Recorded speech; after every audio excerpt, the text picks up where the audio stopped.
Meron tayong customer ngayon na naka-reader. Papalitan natin ang clutch hub. Kakaiba na kulay. Magkaibang RPM to. Ganda. Si boss. Taga saan ka, boss? Dito lang sa Malolos. Ayan. Yun ang rider nyo, kaya palalakasin ng konti. Ilang tit?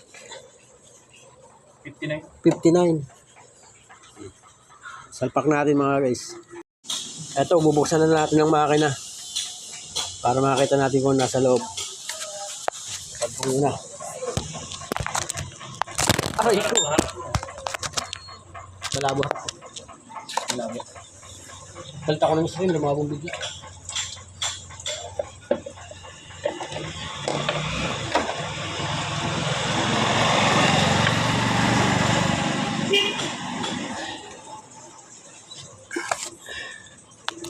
Yan, ganyan kalinis makina niya. Oh. Ganda na lang yung sa lagang alaga.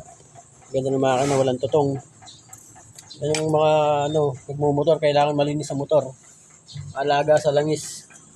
Kasi pag pinabaya nyo sa langis, baliwala yung motor nyo, ganda ng motor nyo. Ayan na. Tanggalin natin isa-isa.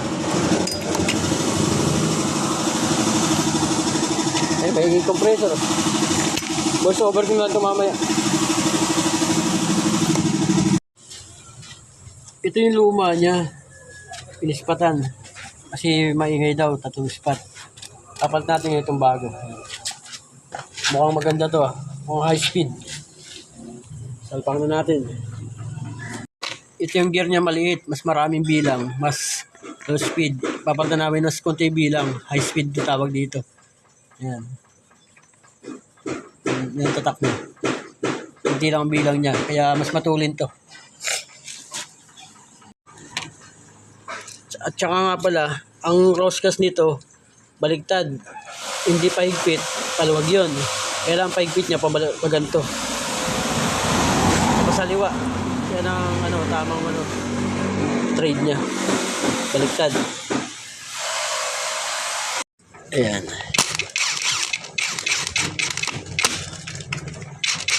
Dahan-dahan lang. Kasi pag nasobrahan, napuputol.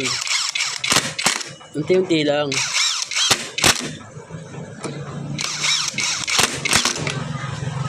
Yung Raider 150. Kaya ang posisyon niyang ganyan. High speed na yan. Yan yung gear niya. Palit kami ng housing. Plus hub. Tapos na namin gawin. Nagpalit na rin ako ng switch. Para isang gawaan na lang. Okay na. Boss, okay na. Testing mo na. Testing na. Ay!